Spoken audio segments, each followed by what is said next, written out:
तो गाइज, स्वागत है आप सभी का हमारे यूट्यूब चैनल पर। दोस्तों, टेक्निकल हेल्पर भर्ती का रिजल्ट आने के बाद विद्यार्थियों में काफ़ी आक्रोश है। रिजल्ट को लेकर विद्यार्थी संतुष्ट नहीं है। काफ़ी कारण निकल कर सामने आए हैं जो संतुष्ट नहीं होने के मेनली कारण है। इसमें से सबसे पहला कारण है वो तो है नॉर्मलाइजेशन फॉर्मूले को लेकर, जिसमें जो अंक बढ़ाए और घटाए गए हैं।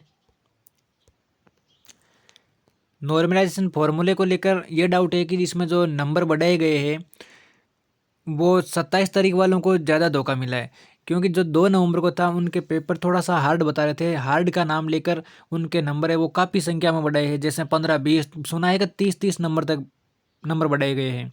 22-23 नंबर तक तो मैंने खुद ने देखे हैं, लेकिन 30-30 नंबर तक नंबर बढ़ाए हैं ये हमने सुना है। तो काफ़ी गलत हो रहा है। 30 नंबर कंपटीशन एग्जाम में बढ़ाना बहुत मायने रखता है। एक एक 2-2 नंबर से बहुत कुछ मेरिट में अंतर रह जाता है, लेकिन 30-30 नंबर एक नॉर्मलाइजेशन के नाम पर बढ़ाना बहुत गलत बात है।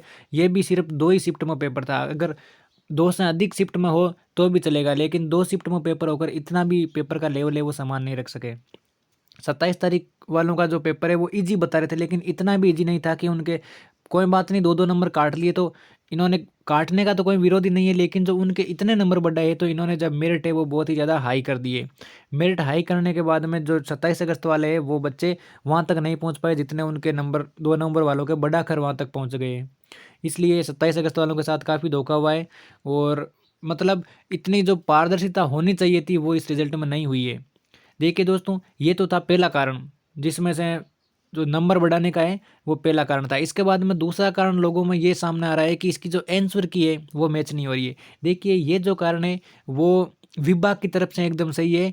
इसमें जो बच्चों का देखने का तरीका है वो उनको समझ में नहीं है। इसमें हम वीडियो में पूरा बताएंगे कि जो आंसर की है वो मैच कैसे नहीं हो रही है। सभी के आंसर की है वो, जैसे विभाग ने आंसर की जारी की वो, और ये जो आंसर की है वो मैच क्यों नहीं हो रही है। ये पहले विभाग ने जारी की और इसके बाद में ये सभी कैंडिडेट की अलग अलग आंसर की है, तो ये क्यों नहीं मैच हो रही है। इसका जो पूरा कारण है वो हम आपको प्रूफ के हिसाब से दिखाएंगे कि ये प्रूफ है और ये कारण है कि आंसर की मैच नहीं हो रही है, और आगे क्या करना होगा जिससे जो 27 अगस्त वाले हैं उनको कुछ बेनिफिट मिल जाए। चलिए वीडियो को आगे पूरा देखिए, जिससे आपको पूरा जो डाउट है वो क्लियर हो जाए।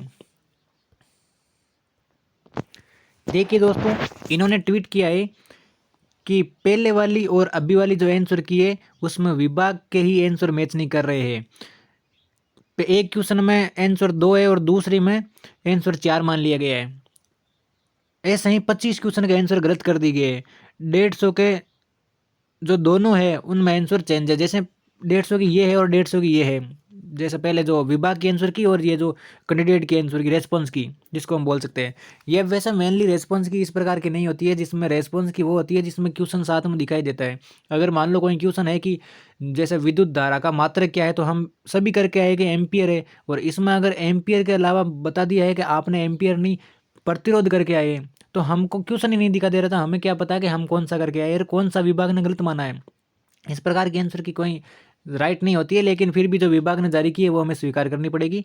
इसमें ये जो दिखाया गया है ना, ये जो ट्वीट किया गया है कि इसमें ये गलत मान लिया गया है, जैसे पहली में दूसरा सही माना है और इसमें जो चौथा सही माना है, ये बिल्कुल गलत चीज़ है। इन्होंने देखने का तरीका है वो नहीं समझा है। इसमें मेनली होता है क्या है कि जैसे ये आंसर की है विभाग की, ये विभाग की जो आंसर की है वो सभी के लिए समान है। जैसे अगर 27 अगस्त की आंसर की है तो वो सभी जितने भी कैंडिडेट थे 27 अगस्त के, उन सभी के जो समान है। अगर 2 नवंबर की है तो 2 नवंबर वाली सभी के लिए, जितने भी कैंडिडेट थे 2 नवंबर के, उनके लिए सभी के समान है।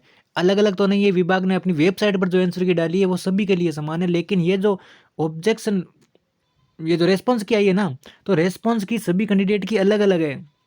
जैसे आपका कोई वर्जन अलग था, मेरा कोई वर्जन अलग था, किसी पड़ोसी का वर्जन अलग था। अलग अलग जो सिस्टम की आंसर की है ना, ये है इस प्रकार की। तो सिस्टम की आंसर की और विभाग की आंसर की मैच नहीं होगी। मेनली हो जाती है किसी किसी की, जैसे अगर सिस्टम और आंसर की मैच कर ली तो हो जाती है, लेकिन सभी की इस प्रकार मैच नहीं होगी। हम आपको प्रूफ दिखाते हैं कि कैसे सिस्टम और वर्जन अलग था। जैसे देखिए, ये रेस्पॉन्स की है, ये किसी कैंडिडेट की रेस्पॉन्स की है, जिसमें क्या है कि वर्जन है वो हम वर्जन का डिफरेंस था, और तो क्वेश्चन तो 150 इनके थे, 150 ही सभी के 150 ही थे। तो वर्जन में क्या है कि ये जो वर्जन है इनके था 28वां वर्जन, तो 28वां वर्जन ये इनके था। तो किसी और की अगर हमें रेस्पॉन्स की देखें तो उनके कौन सा वर्जन था, जैसे इनका देख रहे हैं हम तो इनका वर्जन 11वां था, इनका जो वर्जन है वो 11वां था। तो 11वां वर्जन 18वां वर्जन अलग अलग हो गए, तो फिर रिस्पॉन्स की मैच कैसे करेगी विभाग की आंसर की से। इसके बाद में अगर हम किसी और कैंडिडेट की देखते हैं तो इनका देखते हैं, इनका जो वर्जन है वो 43वां था, 43वां वर्जन था। ये सिस्टम वर्जन है, जैसे अगर मान लो आपके कोई पहला क्वेश्चन है तो वो आपके पड़ोसी का 10वां क्वेश्चन होगा, उसके जो बाएं तरफ पड़ोसी है तो उसके 7वां क्वेश्चन होगा, दाएं तरफ पड़ोसी है तो 8वां क्वेश्चन होगा। आगे पीछे थे सभी के समान तो क्वेश्चन नहीं चल रहे थे ना। तो ये जो मेन कारण है वो है आंसर की मैच नहीं होने का। सभी का हम अगर वर्जन देखना चाहे तो देख सकते हैं, जैसे ये इसका 73वां है, 73वां वर्जन है। और ये जो इनका 52वां वर्जन है, नंबर भी काफ़ी अच्छे लाए ना, 150 में से 140 नंबर लाए, बहुत अच्छी बात है, टॉप करने वाले हैं। और इनका जो वर्जन है वो 77वां है। इस प्रकार ये जो ट्वीट आ रहे हैं ना, तो ये गलत चीज़ है, क्योंकि इन्होंने देखने का तरीका नहीं समझा है। और आपको आशा है कि ये जो मैंने चीज़ बताई है वो आपको सभी को समझ में आ गई होगी। और इसी प्रकार अगर कोई आपको डाउट फिर भी लग रहा है तो आप कमेंट में कमेंट कर सकते हो, ताकि हम उसका भी सॉल्यूशन लेकर आपके सामने आए।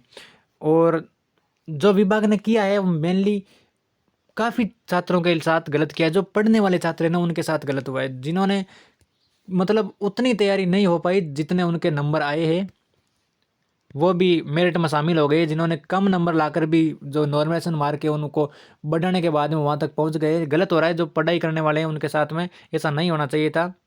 वैसे विभाग ने तो कोशिश की थी पेपर एक ही करने की, लेकिन किसी कारणवश एक नहीं हुआ तो फिर नॉर्मलाइजेशन करने की ज़रूरत पड़ी। हालांकि पेपर एक ही होता तो इस प्रकार की कोई ज़रूरत भी नहीं पड़ती और मेरिट भी इतनी ऊंची नहीं जाती। जैसे अगर एक ही पेपर होता तो मेरिट लगभग फाइनल जो कट ऑफ है वो 110 नंबर के आसपास पहुंचती, इससे ज़्यादा नहीं पहुंचती। तो आशा है आप सभी को ये जो डाउट है वो क्लियर हो गया होगा। और अगर आपने हमारे यूट्यूब चैनल को अभी तक सब्सक्राइब नहीं किया है तो जल्दी से सब्सक्राइब कीजिए, ताकि इससे जुड़ी और भी जो नई अपडेट है वो हम लेकर आपके पास आ जाए। धन्यवाद दोस्तों।